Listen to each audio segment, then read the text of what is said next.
পাকিস্তানের নিরাপত্তা ব্যবস্থা নিয়ে নতুন করে প্রশ্ন উঠেছে। অসহযোগিতার দায়ে শতাধিক পুলিশকে বরখাস্ত করেছে কর্তৃপক্ষ। এদিকে বাংলাদেশ নিউজিল্যান্ড ম্যাচে মাঠে ঢুকে পড়া দর্শককে গ্রেপ্তারের আদেশ দিয়েছেন আদালত। Vision hot and cool AC 4-way solenoid valve টেকনোলজিতে হিটিং ও কুলিং দুই মোডেই কাজ করে সমানভাবে। Vision hot and cool AC.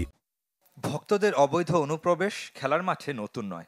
2023 বিশ্বকাপের ফাইনালেও ফিলিস্তিনের পতাকা নিয়ে কোহলিকে জড়িয়ে ধরেছিলেন এক ভক্ত। নিরাপত্তার কারণে যে দেশে প্রায় 1.5 দশক নির্বাসনে ছিল আন্তর্জাতিক ক্রিকেট, সেই পাকিস্তানে যদি ঘটে এমন ঘটনা, তাহলে সেটা চিন্তার। রাওয়ালপিন্ডিতে নিউজিল্যান্ড বাংলাদেশ ম্যাচ চলাকালীন তেহরিকে লাব্বাইক দলের প্রধান হাফিজ সাদ হোসেন রিজভির ছবি নিয়ে মাঠে ঢুকে পড়েন এক ভক্ত।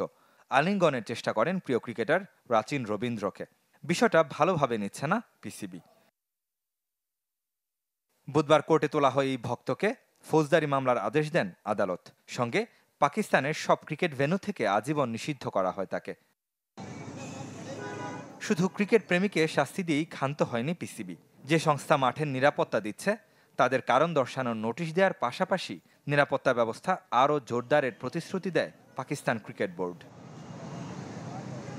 এদিকে সন্ত্রাসী হামলার শঙ্কায় জাতীয় গোয়েন্দা সংস্থার সতর্কতা নিয়ে ভারতীয় গণমাধ্যমের সংবাদ উড়িয়ে দিয়েছেন দেশটির তথ্যমন্ত্রী আতাউল্লাহ তারার।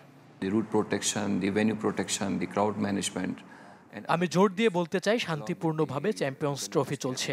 স্টেডিয়াম ভর্তি দেশি বিদেশি দর্শক এবং পরিবেশ খুবই বন্ধুত্বপূর্ণ। রাস্তাঘাটে পর্যন্ত মানুষজন ক্রিকেট নিয়ে মেতে উঠেছে।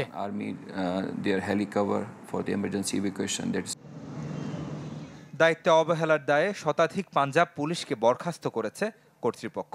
গাদ্দাফি স্টেডিয়ামে আর টিম হোটেলে নিরাপত্তা দিতে অস্বীকৃতি জানানোয় এমন সিদ্ধান্ত। অতিরিক্ত কাজের চাপের জন্যই নিয়মিত হতে পারছেন না এসব পুলিশ, সরেজমিনে উঠে এসেছে এমন তথ্য। রিদওয়ান শুয়েব, চ্যানেল 24।